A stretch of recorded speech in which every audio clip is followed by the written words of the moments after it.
"You come with me. I need a father," the orphan declared, his raw voice piercing the acid rain's oppressive silence. The Lycan king froze. This was no plea for meager alms. It was an imperative, a summons destined to irrevocably alter everything. But how had a mere boy traversed the impenetrable security barrier? And why did his unique scent bear genetic traces exclusive to royalty? The acid rain in Aurelia City did not merely moisten. It seared flesh and hope, descending mercilessly upon the Forsaken District, Sector 9's smoldering ruins. Each droplet carried despair's acridity, corroding not just the dilapidated architecture, but the last frail spark of dignity clinging to those abandoned streets. The air hung thick with the pungent aroma of ash, mingled with the electric ozone that invariably presaged the most violent tempests. Matthias Blackwood, the Lycan king known throughout the Valorian kingdom as the Iron Sovereign, strode amidst the debris with the chilling calculation of one who had witnessed empires crumble before his golden eyes. His steps were measured, precise, each movement a tacit declaration of absolute power. The surrounding devastation stirred no sentiment. It was merely another variable in a complex equation of dominion and governance. He had not come for charity or human benevolence. Matthias was propelled by a cold, unyielding political calculus. The burgeoning instability along the frontier, between controlled territories and peripheral zones, weakened the very fabric of the kingdom he had forged with blood and iron resolve. Every peripheral community succumbing to chaos represented a dangerous fissure in the bedrock of his absolute domain. His elite guards formed a perimeter designed to be impregnable, a formidable bulwark of muscle, weaponry, and keenly honed predatory instinct. These warriors, trained since infancy to discern any threat within a 500-meter radius, were capable of scenting a single drop of blood amidst a torrential downpour. Such, at least, was their vaunted efficacy. Yet, a small, soot-begrimed figure burst through that supposedly inviolable barrier with suicidal determination. The boy, seemingly no older than 8, possessed an arcane quality within his violet eyes, belying his tender age. These were the profound eyes of a dormant wolf, holding a depth that hinted at experiences no innocent child should ever bear. His raiment comprised charred tatters, fragments that might once have been a child's humble coat or a rudimentary school shirt. Soot cloaked every inch of his diminutive form, but could not conceal the deeper etchings, minute scars upon his hands, such as came from sheltering amidst jagged wreckage, and a defensive posture speaking volumes of ceaseless nights spent vigilantly against unseen perils. The boy breached the formidable line of guards as if it simply did not exist, his small, bare feet leaving prints of mud and blood upon the fractured concrete. The soldiers, disoriented for the first time in years of impeccable service, hesitated for a solitary fraction of a second. That fraction proved sufficient. With an unfathomable precision that defied both his tender age and meager size, the boy seized the hem of Matthias's black cashmere overcoat. The opulent fabric, imported from the finest European mills, contrasted brutally with the small, grimy hands that now clung to it as if it were the last anchor in an ocean of despair.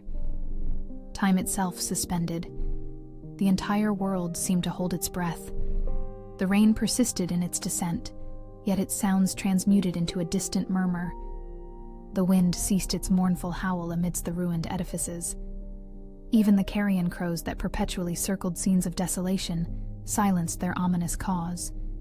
The guards emitted a guttural snarl, a deep and primal sound that reverberated through the vacant alleyways. Trained hands instinctively moved towards their weapons, fingers seeking triggers and sword hilts with the unerring precision of reflexes honed by decades of military conditioning. The protocol was unequivocally clear. Anyone who dared touch the Lycan king without explicit permission was to be neutralized instantly, without query, without hesitation. But Matthias elevated a hand, a gesture so subtle it was almost imperceptible. Yet it bore the formidable weight of his absolute authority. The movement was as hushed as a whisper. but its effect resonated with the force of thunder. Every soldier froze instantly, their weapons remaining sheathed, their bodies taut, like violin strings stretched to their breaking point. The boy trembled, yet it was not the shiver of the biting cold that penetrated to the very bone on that desolate afternoon.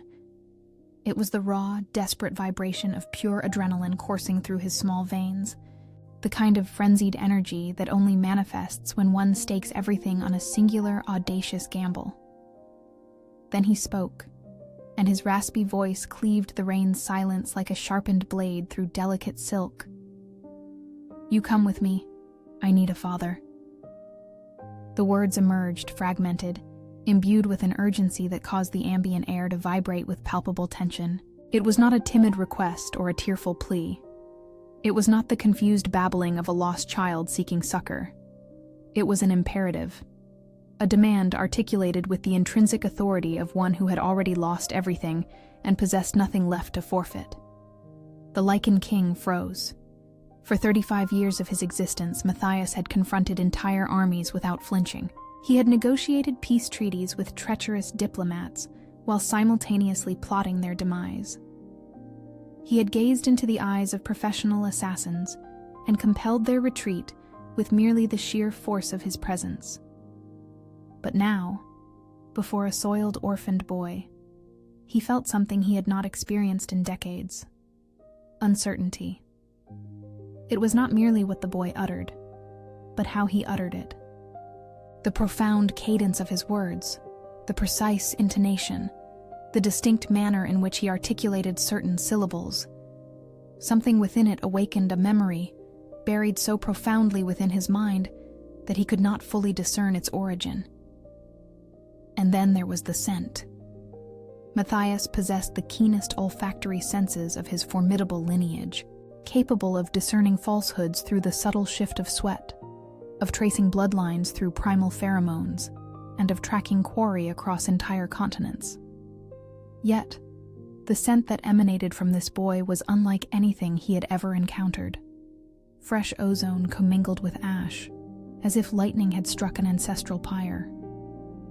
There were profound layers within that aroma, inherent complexities that suggested a genetic signature which should not exist.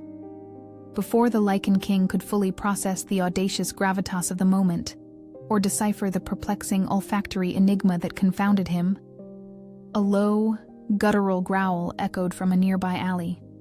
The sound deviated markedly from the disciplined military snarls of his guards.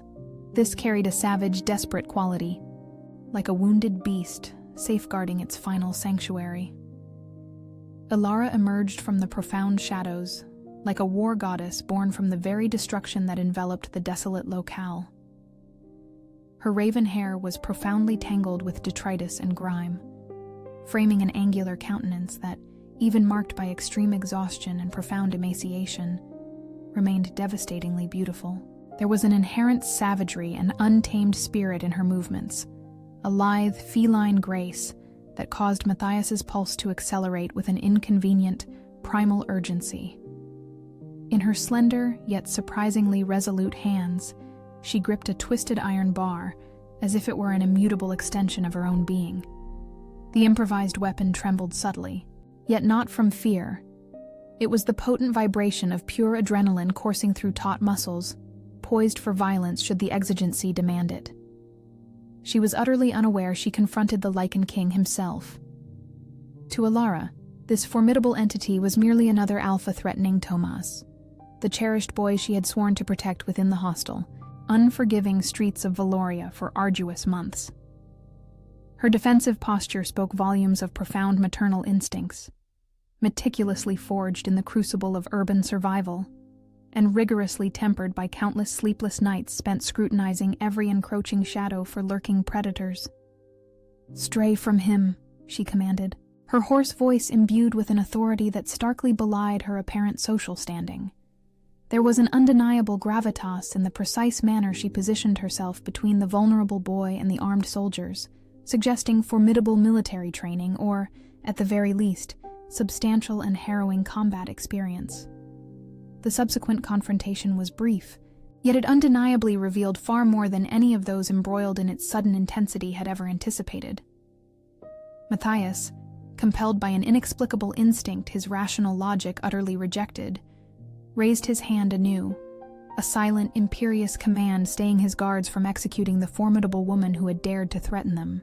It was a decision that directly defied 3 decades of rigorously implemented security protocol and immutable tradition. When his golden eyes met Alara's, he beheld something that profoundly unsettled him. It was not merely pain. He had witnessed suffering in myriad visages throughout his military and political tenure. This was an abyss of sorrow so profound it seemed to possess its own gravitational currents, drawing all existence into its shadowy depths. Yet entwined with this agony was a ferocity utterly incongruous with her ostensible caste. Omegas, particularly those perceived as nulls like herself, were biologically predisposed to subservience. This woman exuded a resolve that made the very air around her thrum with combative energy.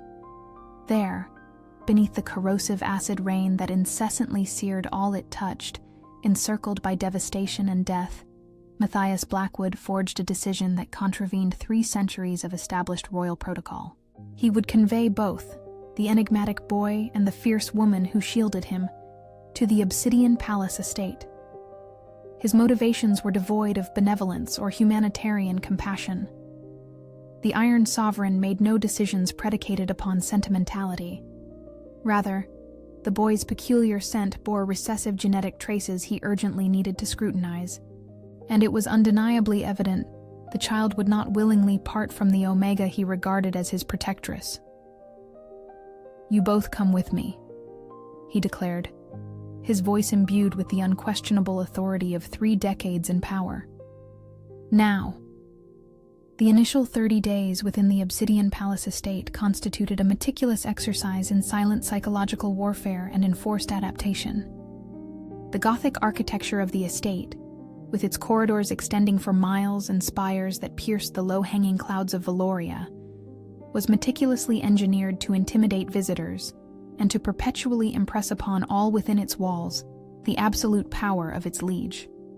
The established accord was provisional.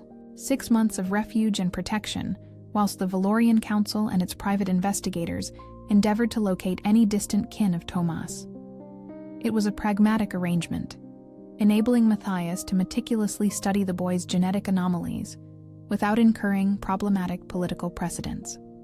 Alara was quartered in the servants' wing, a suite of Spartan yet functional rooms typically reserved for the most trusted domestic personnel. The space was modest: a solitary bed, a diminutive desk, a wardrobe, and a window offering a panorama of the estate's internal gardens. Infinitely superior to the streets, yet the pervasive sensation of constant surveillance transmuted this relative luxury into a gilded cage. Tomas received his own private chambers on the 3rd floor, a room originally conceived for visiting young nobility. Furnished with a double-sized bed, shelves burgeoning with educational tomes and age-appropriate diversions, it ought to have been a veritable paradise for any child who had endured months sleeping in makeshift shelters. Yet the boy adamantly refused to sleep unless Alara occupied the adjacent chamber. The first nights were a battle of silent wills. Tomas refused to close his eyes, remaining perched on the edge of his new bed, staring fixedly at the door like an unwavering sentinel. When exhaustion finally claimed him, he would be found in the mornings huddled against the door separating his chamber from Alara's, as if her physical proximity were the sole bulwark against the encroaching nightmares. The palace retainers, meticulously trained to navigate the eccentricities of nobility, initially sought to resolve the predicament through established protocols. They offered the boy plush bears, elaborate nightlights, even the silent vigil of personal guards throughout the dark hours. Nothing proved effectual. It was only when a more seasoned retainer discreetly suggested Alara be moved to the adjacent chambers that the nights were finally rendered tranquil. The transference was never officially sanctioned by the protocol department, yet it transpired nonetheless. One of those undocumented adaptations that distinguish theoretical efficiency from practical functionality. Matthias, a sovereign who governed with absolute logic, precisely to quell the solitary beast lurking in the abyssal depths of his soul, found his meticulously orchestrated routine being dismantled, piece by excruciating piece. He began to discover crude wooden toys strewn across his hallowed war room, hand-carved figures depicting soldiers, horses, and dragons, clearly fashioned by small fingers with improvised tools. These whimsical intrusions materialized in impossible locations, atop ultra-classified strategic maps, nestled beside top-secret intelligence reports, and once, even upon the very armchair where he convened each dawn to review diplomatic dispatches. Minute muddy footprints began to mar his priceless Persian rugs, minuscule trails that charted illogical routes through the most sacrosanct corridors of the Obsidian Palace estate. The footprints unequivocally suggested nighttime explorations, silent escapades through territories that should have been strictly forbidden to temporary guests. But the most profoundly unsettling disruption of all was the pervasive essence of Alara, which had begun to permeate the hallowed corridors, infiltrating spaces she was technically never meant to traverse. It was a subtle melange of nocturnal jasmine and fresh rain, underscored by bass notes reminiscent of melting snow and crisp mountain air. The scent was simultaneously soothing and intensely provocative, causing Matthias's blood to surge with an unfamiliar heat and his breath to grow ragged whenever he detected her lingering essence. His lupine side, typically restrained with iron discipline, began to claw at the confines of his mind like a caged beast, demanding proximity to the source of that maddening scent. During pivotal meetings, he found himself utterly distracted, his jaw clenching involuntarily when a nascent breeze carried her indelible perfume through an open casement.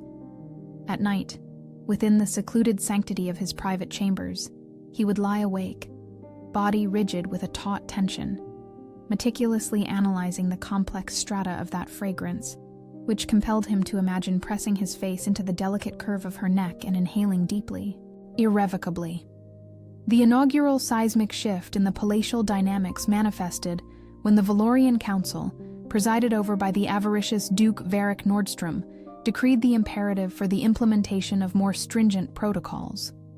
Varric, a consummate political strategist, had meticulously sculpted his formidable career upon an uncanny aptitude for discerning latent opportunities to amplify his own dominion, even from scenarios ostensibly tangential to his immediate purview. On a morning imbued with a particularly piercing chill, when hoarfrost embroidered the palace's leaded casements with crystalline fractals, Varric himself descended upon Alara and Tomas's chambers, accompanied by a retinue of official guards and an edict for temporary separation. His stated rationale was impeccably, subtly diplomatic. An omega of the streets, bereft of known lineage, was, by his estimation, corrupting the proper tutelage of a nascent citizen destined for potential integration into the lesser nobility. "This is a matter of social propriety," Varric articulated, with the cultivated, condescending patience of one accustomed to elucidating intricate political realities for supposedly uncomplex minds. "The boy requires the tutelage of qualified mentors, not unsuitable influences." What Varric conspicuously failed to anticipate was Alara's rejoinder. Matthias, meticulously monitoring the unfolding tableau via the discreetly embedded security cameras within every guest chamber, observed with an escalating fascination as she methodically dismantled the Duke's meticulously constructed legal arguments. Alara did not parry with physical coercion, nor succumb to dramatic emotional pleas. Instead, she meticulously articulated, with surgical precision, specific sections of the ancient Valorian laws, regulations concerning temporary guardianship, and custody precedents firmly established during the venerable reign of Matthias's own grandfather. Pursuant to the Child Protection Act, Section 14, Paragraph 7, she articulated, her voice resonating with an unyielding clarity and conviction. Any minor under protective custody possesses the immutable legal right to maintain proximity with their designated guardian until such a time as a competent tribunal decrees otherwise. As no such tribunal has been formally convened for this particular decision, your order is, by all legal strictures, utterly invalid. Varric's countenance visibly blanched, not solely because his meticulously crafted arguments had been eviscerated with academic precision, but profoundly because she had invoked specific legal subsections, requiring even seasoned jurisprudence to consult extensive archival texts for verification. Furthermore, Alara continued, her voice a calm, unwavering counterpoint to the unspoken tension in the chamber, the Parental Rights Amendment of 1847 unequivocally stipulates that separating a minor from their emotional guardian without justifiable cause constitutes an act of institutional cruelty, an offense punishable by a substantial fine of up to $500,000, $500 US dollars, or a period of no less than 6 months of rigorous incarceration. She concluded, seemingly utterly oblivious to the profound, almost seismic shockwaves her pronouncement was eliciting from the assembled dignitaries. Matthias, with a swift, decisive motion, driven by an instinct far older than any law, disengaged the intricate network of surveillance cameras that monitored the Valorian king's domains. He then physically hastened, with an almost primal urgency, toward the very location where Alara now stood triumphant. He arrived precisely in time to bear witness to Duke Varric Nordstrom's ignominious retreat. The Duke's usually impassive countenance a volatile, betraying amalgam of raw, palpable humiliation and a barely contained, festering rage. Alara's masterfully precise and utterly devastating demonstration of arcane legal erudition had been so irrefutable, so absolute, that any lingering, condescending questions regarding her mysterious origins and profound, perhaps even royal education, became not merely inevitable, but critically and urgently imperative. In that singular, pivotal, and irrevocably transformative moment, observing a woman who had been dismissed as a pauper, a mere street omega, intellectually dismantle and utterly humiliate one of the Valorian kingdom's most astute and politically entrenched architects of power, Matthias comprehended with a startling, undeniable clarity. She was no simple vagabond who had merely survived the unforgiving, desolate streets of Aurelia City through sheer, brutish luck and primal instinct. No, she possessed an undeniable education, a certain undeniable refinement, and a formidable depth of recondite knowledge that unequivocally hinted at an ancestry far more intricate, more noble, and indeed more exalted than anyone within the opulent confines of the Obsidian Palace estate had ever dared to conceive or fathom. More crucially still, a cold, unyielding certainty solidified within Matthias. She was undeniably in flight. She was fleeing from a terror so profound, so insidious, and so utterly annihilating that it had compelled her to willingly relinquish, to utterly abandon, a societal position of immense privilege and power she had, without question, once occupied with undisputed authority. Matthias intervened immediately, his authority as the Lycan king an unassailable force. He elevated Alara's official standing from a mere temporary aide, a transient, dismissive title, to that of temporary regent. This was a designation improvised on the spot, one that echoed with ancient, forgotten titles, which nonetheless bestowed upon her supreme, incontrovertible authority over Tomas's intellectual upbringing and overall personal welfare. It was an audacious, politically charged maneuver that reverberated with shockwaves throughout the entire calcified court. It irrevocably placed a stark, metaphorical target upon her back, a beacon for all who would challenge the king's will. Yet, with shrewd brilliance, it simultaneously established a potent and undeniable legal precedent, rendering it exponentially more arduous, virtually impossible, for any adversarial entity to challenge her intrinsic, now fortified presence within the opulent confines of the palace walls. Matthias's unprecedented, defiant decision reverberated through the hallowed, power-laden corridors of the Obsidian Palace estate with the raw, transformative force of a seismic tremor. Temporary regents, figures of immense, albeit transitional power, were traditionally appointed solely from the established, blue-blooded nobility, women of impeccable, ancient pedigrees, and strategically cultivated intricate political connections. To elevate a perceived street omega, a woman from the shadowed gutters, to such an esteemed, almost sacred station, was an act of unparalleled defiance and revolutionary intent. It compelled every rigid soul, every entrenched faction within the palace, to fundamentally recalibrate their most ingrained perceptions regarding the Lycan king's true, enigmatic, and now seemingly unpredictable intentions. The ensuing compulsory cohabitation and enforced domesticity under the watchful, critical eyes of the court engendered moments of profound, raw intimacy. These moments were simultaneously excruciated by the weight of their unfamiliarity and profoundly revelatory for every individual entangled within their nascent, complex dynamic. Dinners, which were customarily rigid, formal, and meticulously structured affairs, meticulously designed to display power and decorum, transmuted into surreal, almost absurd experiences.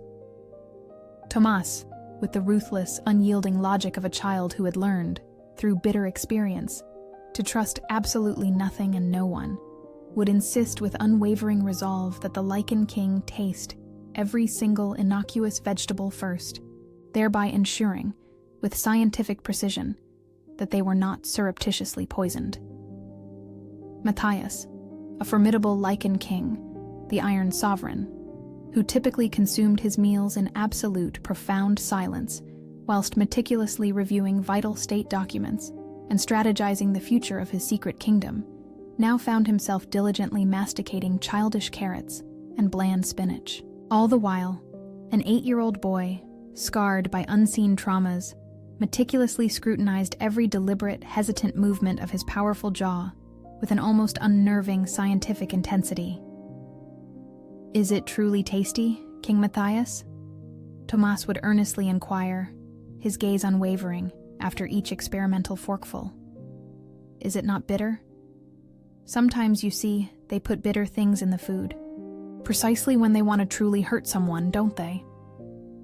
Throughout these profoundly bizarre repasts, Alara remained preternaturally silent. Yet Matthias discerned her covert observation of his every reaction, as though meticulously cataloging each facial nuance for some future stratagem. A discernible, almost feline acuity characterized her vigilance, suggesting a perpetual assessment of latent threats and the silent orchestration of potential escape routes. A night of particularly savage tempestuousness unfurled an unforeseen revelation concerning the intricate core of all involved. The resonant thunder, which rattled the very foundations of the Obsidian Palace estate, ignited a profound unrest within Matthias's primal wolf, an ancient disquiet he customarily managed to quell through rigorous meditation and disciplined exercises of mental dominion. Yet, on that very night, as he traversed the labyrinthine corridors, striving to expend his frayed, nervous energy, he discerned a feminine voice, softly crooning an ancient lullaby. The melodic strains resonated with an unfamiliar familiarity, clenching his very chest with a deluge of unidentified emotions, though its origin eluded his grasp entirely. Following the spectral cadence, he ascertained its genesis within the chambers of Alara and Tomas. Through the slightly ajar portal, he perceived her ethereal silhouette, poised at the boy's bedside, her slender fingers tracing calming, ephemeral patterns in the air as her voice wove its enchanting spell. The song, it was revealed, was rendered in an ancient dialect, an archaic variant of the Valorian tongue that only the Lycan royalty traditionally mastered as an integral facet of their classical indoctrination. Its verses spoke of fervent protection and indomitable strength, of forging courage amidst the deepest abysses, and of steadfastly upholding hope when all else irrevocably crumbled. As her voice soared to the principal refrain, something profound within Matthias's latent wolf responded with instinctual fervor. The tempestuous agitation that had rendered his slumber an impossibility began to recede, supplanted by an unprecedented tranquility he had not known for countless years. He remained utterly still within the darkened corridor, a silent interloper in his own opulent domain, captivated by that voice which wielded the inexplicable power to pacify the very beast within him. As the final strains faded and an oppressive silence reclaimed the hallowed halls, he retreated to his private chambers, laden with more profound questions than answers regarding the woman who had so irrevocably breached his solitary existence. By the 3rd month of their enforced cohabitation, the romantic tension, which had simmered as a constant underlying hum, erupted vehemently into the stark foreground, in a manner for which none of the embroiled parties were remotely prepared. During a grueling self-defense training session, where Matthias, the Lycan king, personally imparted rudimentary survival techniques to Tomas, a seemingly innocuous mishap irrevocably ignited a cataclysmic sequence of events that would forever transmute the intricate dynamics among all the palace's unwilling inhabitants.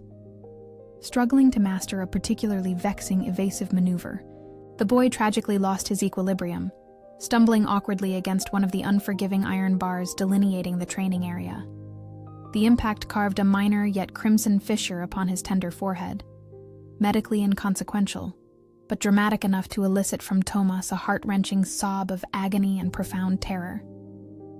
The scent of fresh blood permeated the air, carrying with it the unique pheromones Matthias had been striving to decipher for months.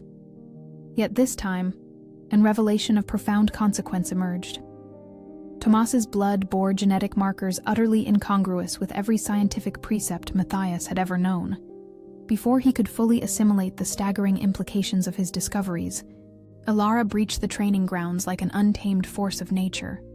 She had not been formally summoned to the session, yet the harrowing sound of Tomas's cries and the visceral scent of his blood had ignited a primal, protective fury within her. "What transpired?" she demanded, dropping to her knees beside the wounded boy. Her raven hair cascaded like a silken curtain around her face, and Matthias felt her intoxicating scent, jasmine and rain, envelop him like a potent narcotic. "Tomas, let me see. It's all right. I am here." Matthias gravitated closer, ensnared by her captivating grace, his own hands extending instinctively to examine the laceration. As his fingers grazed hers over Tomas's warm skin, the very fabric of their world sundered. A cataclysmic electrical discharge seared through every nerve ending in their bodies, wrenching synchronized gasps from their lungs. The touch was akin to molten fire coursing through their veins, awakening every primitive instinct he had rigorously suppressed for decades. The potent energy that coursed between them proved so overwhelming that both were violently propelled backward. Though not before Matthias witnessed Alara's eyes dilate, her lips parting in an involuntary gasp that inflamed within him the fervent urge to kiss her until she forgot her very name. They landed harshly upon the unforgiving ground, yet for an eternal moment, naught existed but the resonant echo of that devastating contact reverberating through their very beings. The mate bond, the fated connection between destined companions, whispered in legends to manifest only between perfectly compatible souls, snapped into place with the audible violence of ancient chains shattering. It was a palpable, undeniable physical sensation, as if an intrinsic core within both had been irrevocably reconfigured at a cellular stratum, leaving them permanently tethered by invisible filaments of primal desire and insatiable need. Matthias slowly ascended, his rational mind vehemently contending against the incontrovertible truth that every Lycan instinct within him screamed as absolute. He was the Lycan king of Valoria, a scion of a lineage that had reigned for 15 consecutive generations. She was an Omega without discernible clan, a street-hardened refugee whose true provenance remained shrouded in impenetrable mystery. Their union, should it ever be formally consecrated, would irrevocably destabilize the delicate tapestry of marital alliances that meticulously preserved political peace among the kingdom's sprawling territories. Royal unions were always strategic transactions of paramount importance, never the serendipitous outcome of accidental biological imperatives. He recoiled, physically and emotionally, staring at Alara as if she had suddenly become radioactive. The brutal rejection in his golden eyes was instantaneous, an existential dread that his own biology had irrevocably betrayed centuries of political tradition. "This cannot happen," he asserted, his voice an arctic blast that seemed to drop the hall's temperature by several degrees. "Forget what you just felt. Ignore any impulse. This is not real." From that moment, he treated Alara with a glacial coldness that was deliberately cruel. When she tried to speak about Tomas, he responded through third parties. When she appeared in rooms where he worked, he departed without a word. When she attempted eye contact during communal meals, he looked through her as if she were mere furniture. The rejection was devastating for Alara, who already battled deeply rooted beliefs about her dignity and worth. Years of psychological abuse in her former pack had forged emotional scars, making any dismissal feel like a harrowing confirmation of her fundamental inadequacy. She began to withdraw, speaking only when directly questioned, eating merely enough to maintain physical strength, and spending long hours gazing from windows as if contemplating an impossible escape. Tomas, with the acute perception children often possess for adult emotional dynamics, noticed the change immediately. He began to ask difficult questions no adult was prepared to answer. "Why don't you like Alara anymore?" he asked Matthias during one of those tense meals. "Are you mad because she protected me when I got hurt?" The innocence of the question was a dagger piercing Matthias's emotional armor. How could he explain to a child that he was rejecting the only emotional stability the boy had known in months because his own biology had inconveniently chosen the worst possible moment to find a mate? Matthias's deliberate coldness ominously coincided with investigative discoveries that would render the entire situation infinitely more complex and dangerously treacherous. Reports from the private investigators, sent to examine the desolate ruins of the Forsaken District, Sector 9, unveiled perturbing evidence. What was deemed a random tragedy transformed into something far more sinister. The conflagration that decimated the community was not accidental, nor the result of negligence or equipment failure. Meticulous forensic analyses of the pyric patterns unveiled the clandestine use of potent chemical accelerants, substances of prohibitive rarity and arcane provenance, which could only have been forged within laboratories possessing industrial-grade sophistication. More ominous still, atmospheric samples yielded vestigial traces of experimental compounds, ominously portending chemical weapons trials. The conflagration had served as a field progenitor for a chemical weapon conceived by insurgent cells, yet bankrolled by an entity possessing the fiscal might to corrupt governmental functionaries and commandeer restricted materiel. A viper nestled within the very heart of the Obsidian Palace estate was clandestinely furnishing assets and intelligence to adversaries of the crown. As the crucible of investigation delved deeper, an insidious pattern coalesced, chilling Matthias's very essence to a primordial stillness. Tomas, it was revealed, was no mere fortuitous survivor, no random orphan swept up by the tides of fate. His lineage traced back to Dr. Marcus Vale and Dr. Sarah Chen, two incandescent scientific minds engrossed in a paramount, ultra-classified governmental undertaking concerning Lycan genetic augmentations. The prodigious duo had adamantly spurned any alliance with insurgent factions intent on weaponizing their groundbreaking research for biological warfare. In a retaliatory decree of lethal consequence, the entire familial unit had been irrevocably marked for terminal elimination.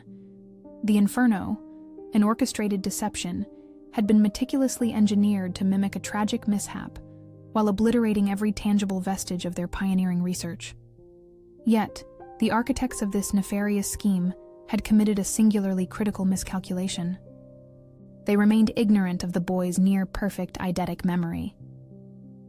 Tomas himself was the living vessel, the mnemonic repository, of intelligence capable of precipitating the genesis of armaments poised to irrevocably reconfigure the continental military power equilibrium.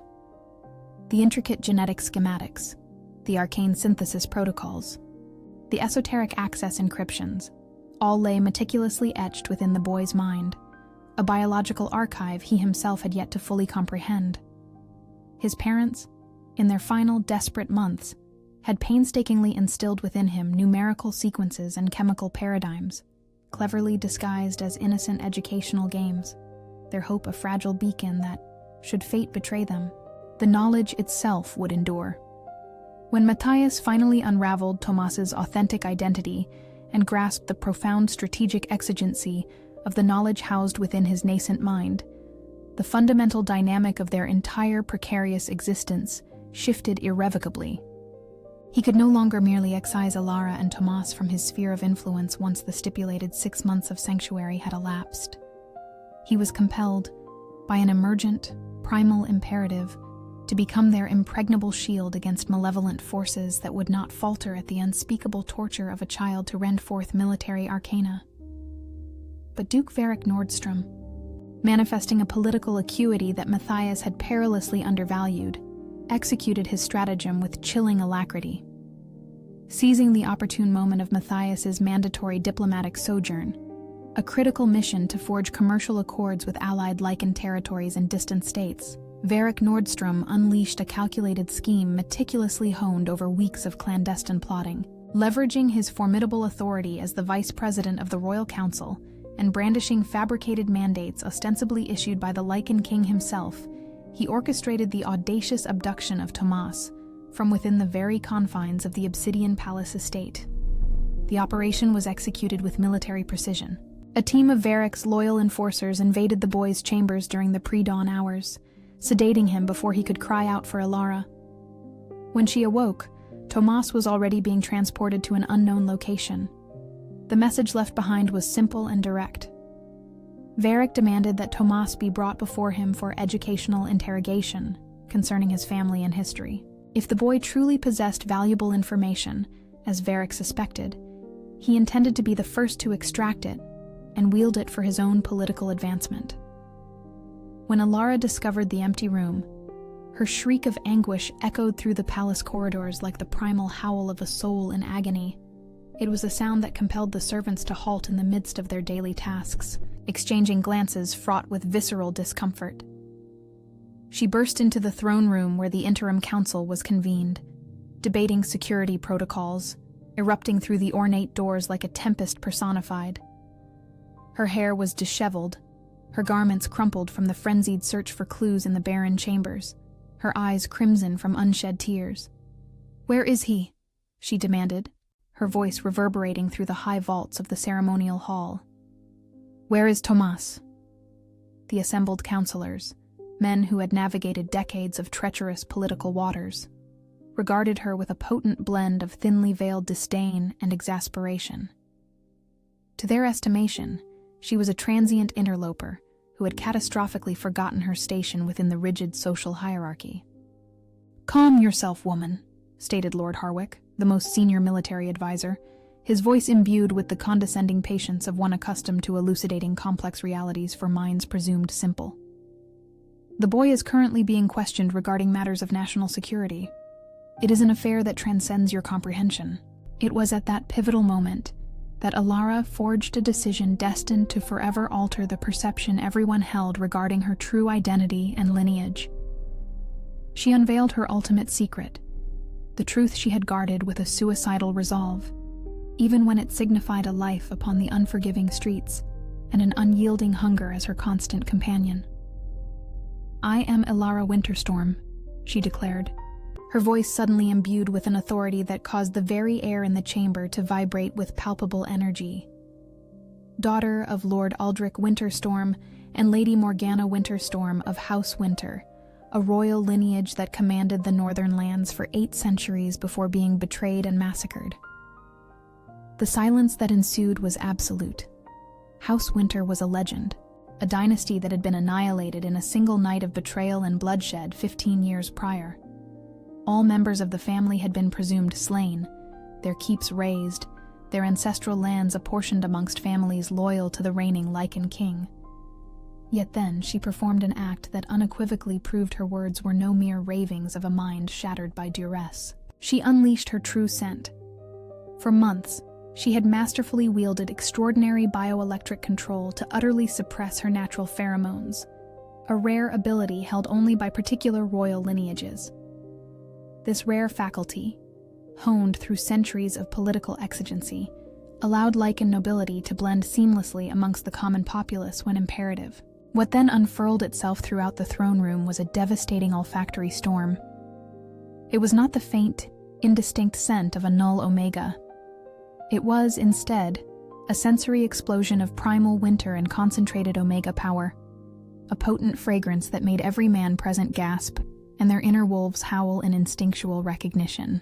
It was like being struck by an avalanche of pure desire and inherent authority, each breath forcing their bodies to react instinctively. The formidable power of her aura, that unique bioelectric influence high caste Omegas commanded over lesser Lycans, struck every soul within the chamber like a seismic wave. Counselors, decades experienced in resisting political manipulation, now involuntarily collapsed to their knees, their bodies trembling not from fear, but from an innate submission emanating from their genetic code, not their conscious minds. It was akin to standing before a personified force of untamed nature, a tempestuous winter storm that had assumed human form and adamantly resolved to demonstrate mountains could be moved through sheer, unyielding will. When Lycan King Matthias returned from his mandatory diplomatic trip 3 hours hence, he perceived Alara's potent power even before his foot crossed the Obsidian Palace estate's threshold. Her resonant energy had permeated the very bedrock of the estate's foundation, forging an ethereal vibration felt for miles by any Lycan sensitive enough to discern its profound reach. It was as if she had unequivocally claimed the territory with her potent essence, marking it in a manner so primal and possessive that his Lycan blood surged and boiled with an unyielding torrent of desire and fierce pride. His inner wolf roared visceral approval, at last publicly acknowledging what he had vehemently denied for months. This formidable woman was unequivocally his equal, his fated mate, the other half of his soul he had never consciously known he sought. Surging through the opulent corridors, drawn inexorably toward the energetic disturbance, he found the throne room engulfed in a peculiar state of controlled chaos. The esteemed counselors were slowly endeavoring to recompose themselves, their visages a complex tableau of existential shock inextricably mingled with a nascent, profound respect conspicuously absent hours prior. The staggering revelation that his biologically destined mate was the surviving scion of one of the continent's most ancient and powerful royal Lycan lineages, and that she had hidden for years, driven by fear of the system he personified, irrevocably shattered the ultimate defenses Matthias had meticulously erected around his guarded heart. Every political calculus, every strategic impediment to their intertwined destinies, dissolved into nothingness. Her legitimate claim to royalty rendered their union not merely acceptable, but strategically invaluable. Yet more profoundly, her voluntary renunciation of power and privilege to shield an orphaned child revealed a nobility of character that eclipsed mere hereditary titles. "Where is he?" Matthias's voice, a mortal frost, cut through the cavernous hall, compelling several counselors to instinctively recoil from its sheer predatory command. Varric spirited him away to the subterranean vaults of Project Chimera beneath the city, Lord Harwick confessed, his tone a desperate attempt to sever any perceived complicity in the boy's abduction. "He claimed your authorization, Majesty. We dared not question." Matthias, his patience utterly spent, did not deign to hear further prevarication. Seizing Alara's hand with a possessive strength that vowed never again to release her, he strode purposefully towards the stables, where the finest war horses were being readied for a crusade he knew, with chilling certainty, could demand their very lives. "Together," he declared, his voice a profound vow, his gaze locking with the newly revealed depths in his mate's eyes. It was an intensity that bore the weight of profound regret, unyielding determination, and the burgeoning, undeniable tendrils of what might one day blossom into love. The climactic confrontation that unraveled within the subterranean vaults of Project Chimera would never inspire the epic ballads of future bards. This was no glorious legend, but a desperate, profoundly personal crucible. These subterranean vaults themselves formed a labyrinthine network, meticulously carved from solid bedrock. They had initially served as formidable bomb shelters during the internecine territorial wars of the preceding century, before being clandestinely repurposed into a covert research facility. Political upheaval and shifting legal paradigms had eventually rendered its grotesque experiments illicit, leading to its abandonment. Now, within these perpetually damp tunnels, the constant monotonous drip of unseen water commingled with the faint electric hum of archaic, forgotten machinery. The air hung thick with an oppressive humidity, forging an atmosphere redolent of the hellish abysses described in ancient, forbidden religious texts. Matthias unleashed himself upon his adversaries with the feral ferocity of a demon unshackled, his inner wolf, the primal sovereign, fully manifest for the first time in decades. The profound resonance of his recognized mate's presence had unlocked reservoirs of strength and a devastating ferocity he had long believed extinguished. His every movement was a fluid, devastating ballet of annihilation, each strike an impeccably calculated maneuver to neutralize multiple threats in a single, brutal sweep. Duke Varric had amassed a substantial contingent of loyal mercenaries, men utterly devoid of political allegiance, who fought solely for the promised lucre. While competent and impeccably equipped, they remained tragically unprepared to confront a Lycan king, the Iron Sovereign, fighting with the unleashed fury of a primordial force to safeguard his newly forged family. Alara fought beside him with a lethal grace, revealing extensive military training from her past. She moved with the sinuous precision of a dancer, each movement flowing with an economy of energy honed over years of rigorous combat. Her techniques were refined, elegant, and entirely unlike the brutal street survival style. Yet it was Tomas who delivered the pivotal blow that irrevocably decided the confrontation. The boy, bound yet conscious in a chair at the laboratory's nexus, had spent hours observing and memorizing every detail. As the fight climaxed, with Matthias and Alara surrounded and outnumbered, Tomas performed an act that astonished all present.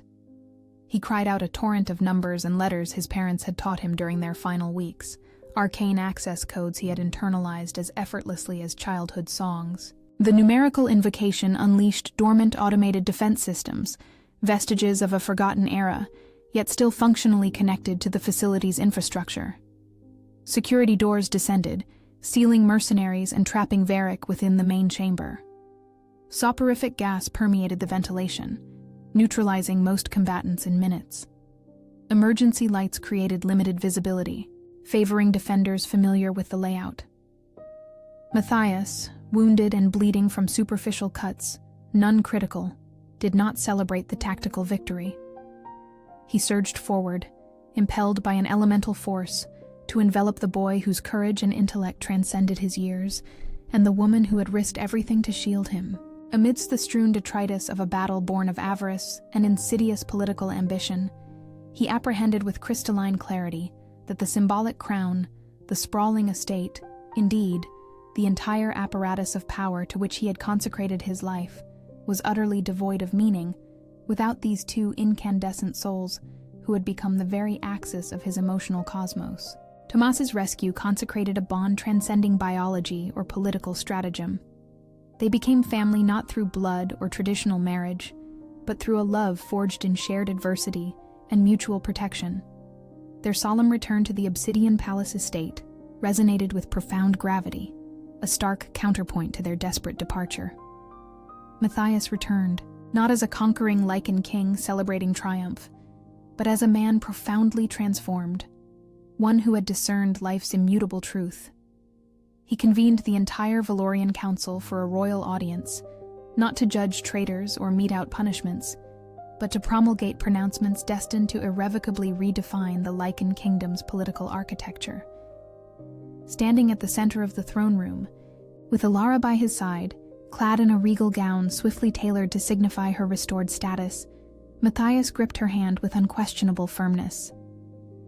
It was a gesture that publicly proclaimed his recognition of her as his queen and mate, daring anyone present to challenge the legitimacy of the Winter lineage. But the true silence descended when he brought Tomas forward. In Matthias's hands lay the formal adoption paperwork, documents signed with his own blood, as per ancient Lycan ritual, rendering the adoption irrevocable, even by future royal decree. It was a commitment that transcended human law, venturing into the sacred territory of oaths that could only be broken by death. "I present to you Tomas Blackwood," Matthias declared, his voice echoing through the high, vaulted ceremonial hall. "My adopted son and rightful heir to the throne of Valoria." The boy who had arrived at the palace as a dirty orphan, demanding a father, gained not merely a family, but an entire kingdom. More importantly, he gained something not conferred by legal documents or public ceremonies: the unconditional love of a man who now discreetly wept as he embraced him. The Iron King, known for 3 decades as a ruler who never displayed public emotion, had utterly melted. In his stead remained a father and a husband, forged in the searing crucible of familial protection and the profound love that only germinates when tested by the most extreme circumstances imaginable. In the years that ensued, sagas would be recounted about the night an orphan demanded a father and, in the process, irrevocably transformed an entire kingdom. Yet, those who lived through these monumental events would forever recall not the political or military facets of the metamorphosis, but the small, intimate moments that truly mattered. A young boy teaching a king to savor vegetables, a woman chanting lullabies in ancient tongues, a man learning that true power emanates not from dominating others, but from safeguarding those we cherish. If you have been captivated by this epic tale of how a courageous orphan transformed a cold king into a loving father, and how true love can dismantle even the most rigid political barriers, subscribe for more epic Lycan King romances. Hit the notification bell so you don't miss new stories about family, destiny, and the transformative power of unconditional love. Remember, sometimes the strongest families are not those formed by blood, but those forged through choice, courage, and mutual protection.